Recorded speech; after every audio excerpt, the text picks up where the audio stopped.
சொல்லியிருக்காரு, வலுக்குது ஆனா பழுக்கலன்னு. ஒருத்தன் லாபம் பார்க்கறதுக்கு, மக்களோட வரி பணத்தை தூக்கி கொடுக்கறதுக்கு உதயநிதி யாரு? நிறைவேற்றி முடிக்காம முக்கிக்கிட்டு இருக்காங்க. திமுக கொடுத்த முதல் வாக்குறுதி என்ன? நல்லா தெரியும், ஸ்டாலின் அதுக்கு சரிப்பட்டு வர மாட்டாருன்னு. இன்னைக்கு ஸ்டாலின் முடியாம முக்கி போகும்போது கூட அவரோட பையன் உதயநிதியை முதல்வர் ஆக்க மாட்டேன்றாரு. ஏன்னா ஸ்டாலினுக்கு நல்லா தெரியும் உதயநிதி அதுக்கு சரிப்பட்டு வரமாட்டாருன்னு. ஊடக நண்பர்கள் எல்லாம் போய் ஸ்டாலினை கேட்டிருக்காங்க, உதயநிதி துணை முதல்வர் ஆகணும்ன்ற கோரிக்கை வலுக்குதே, இத பத்தி உங்க கருத்து என்னன்னு. அதுக்கு நம்ம துண்டு சீட்டு முதல்வர் அடுக்குமொழியில பதில் சொல்லியிருக்காரு, வலுக்குது ஆனா பழுக்கலன்னு. பழுக்கலன்னா ரூம்ல அடைச்சு புகை போட்டு விட்டுடுங்க, ஒரே நாள்ல பழுத்துடும்.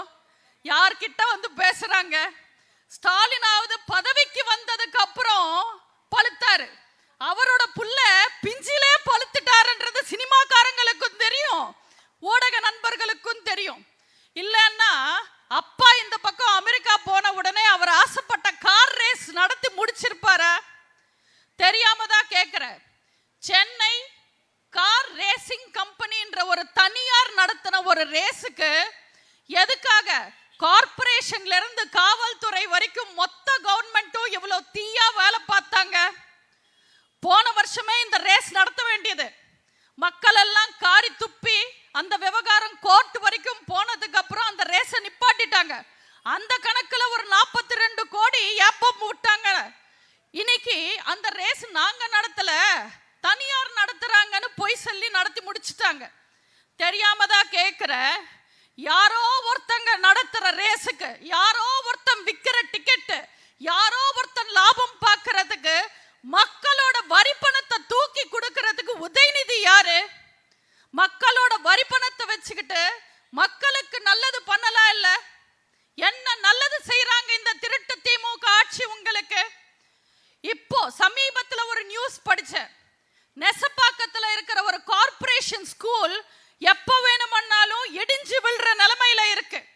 600 ஸ்டூடெண்ட்ஸ் படிச்சுட்டு இருந்த ஸ்கூல்ல இன்னைக்கு 100 பேர் கூட இல்ல. பக்கத்து ஸ்கூல்ல கிளாஸ் ரூம் வாடகைக்கு எடுத்து கடன் வாங்கி பாடத்தை நடத்திக்கிட்டு இருக்காங்க. இந்த ஸ்கூலை புதுப்பிக்கலாம் இல்லைன்னு திமுக எம்எல்ஏ கிட்ட போய் கேட்டா, இந்த ஸ்கூல் எல்லாம் புதுப்பிக்கிறதுக்கு 1 கோடி ரூபாய் தேவை, அதுக்கெல்லாம் கவர்மெண்ட்ல காசு இல்லைன்னு சொல்றாங்களா? ரேஸ் நடத்த காசு இருக்கு, விளையாட்டு விழா நடத்த காசு இருக்கு, அவங்க குதூகலத்துக்கு என்ன வேணும்னாலும் செலவு பண்ணுவாங்க, மக்களுக்காக செலவு பண்ண மாட்டாங்க.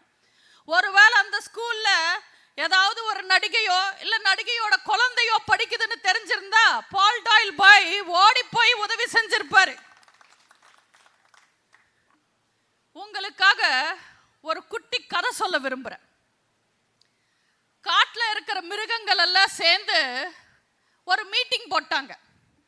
அன்னைக்கு அந்த மீட்டிங்ல எல்லா மிருகமும் சேர்ந்ததுக்கு அப்புறம் அந்த காட்டு ராஜா சிங்கராஜா சொன்னாரு, இன்னைக்கு மீட்டிங்ல எல்லா மிருகமே வந்து ஒரு ஜோக் சொல்லணும், நல்ல ஜோக்கா சொல்லணும். நீங்க சொல்ற ஜோக்குக்கு எல்லா மிருகமே சிரிக்கணும், யாராவது ஒருத்தங்க சிரிக்கலன்னா கூட உங்களுக்கு அடிவில்லும் சொல்லுவார். சரின்னு ஃபர்ஸ்ட்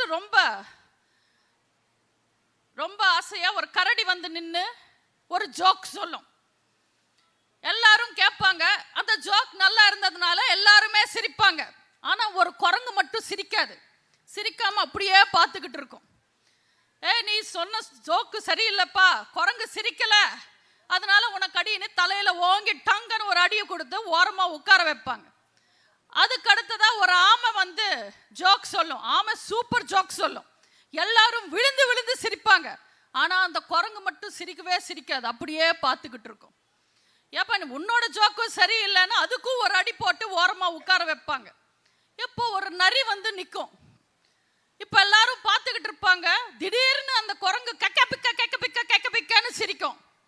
உடனே சிங்கராஜா டென்ஷன் ஆகி, ஏடா அவங்க 2 பேரும் ஜோக்கு சொன்னாங்க, அப்ப நீ சிரிக்கவே இல்லை, சும்மா இருந்த, இப்ப அது ஒரு வார்த்தை கூட பேசல, நீ எதுக்கு சிரிக்கிறேன்னு கேட்டார.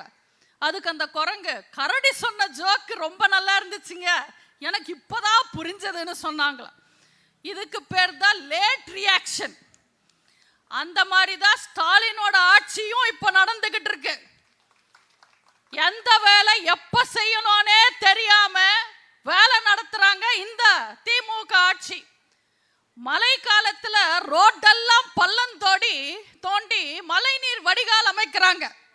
மழை நீர் என்னமோ ரோட்ல தான் இருக்கு, அவங்க தோண்டின குழியில மனுஷங்க தான் விழுறாங்க. ஆட்சிக்கு வந்து 3 வருஷம் ஆச்சு.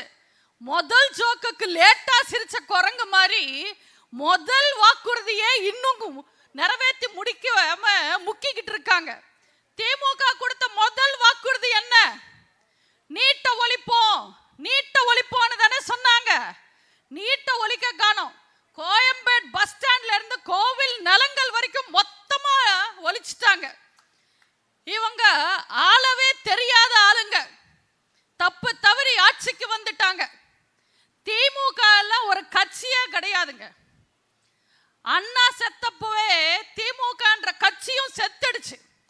யோசிச்சு பாருங்க, சென்னை மாகாணத்தோட கடைசி முதல்வர், தமிழ்நாடு உருவானதுக்கு அப்புறம் ஆண்ட முதல்வர் அண்ணா. முழுக்க மக்கள் செல்வாக்குலையும் அவரோட சொந்த செல்வாக்குலையும் விடாம உழைச்சதுனாலையும் அமோகமா வெற்றி பெற்று முதல்வரான ஒரே ஒரு திமுக தலைவர்னா அது அறிஞர் அண்ணா மட்டும்தான். அவருக்கு அப்புறம் புரட்சி தலைவர் போட்ட பிச்சையில வந்தவர் கருணாநிதி. அவருக்கு அப்புறம் ஐயா மூப்பனாராலையும் சூப்பர் ஸ்டார் ரஜினிகாந்த் அவர்களாலையும் முதல்வரா வந்தார் கருணாநிதி. போன தேர்தல்ல ஸ்டாலின் எப்படி முதல்வர் ஆனாரு? நிறைவேற்ற முடியாத வாக்குறுதிகளை கொடுத்து பொய் மேல பொய் பேசி மக்களை ஏமாத்தி பிஜேபி உள்ள வந்துடும் மக்களை பயம் பொருத்தி ஆட்சிக்கு வந்தாங்க. ஆட்சிக்கு வந்ததுக்கு அப்புறம் ஸ்டாலின் என்ன செய்யறாரு? வாரம் பிஜேபி காரங்களை கூப்பிட்டு விழா நடத்தி விருந்து வச்சு அனுப்புறாரு. செய்திகளை உடனுக்குடன் தெரிந்து கொள்ள உடனே சப்ஸ்கிரைப் பண்ணுங்க.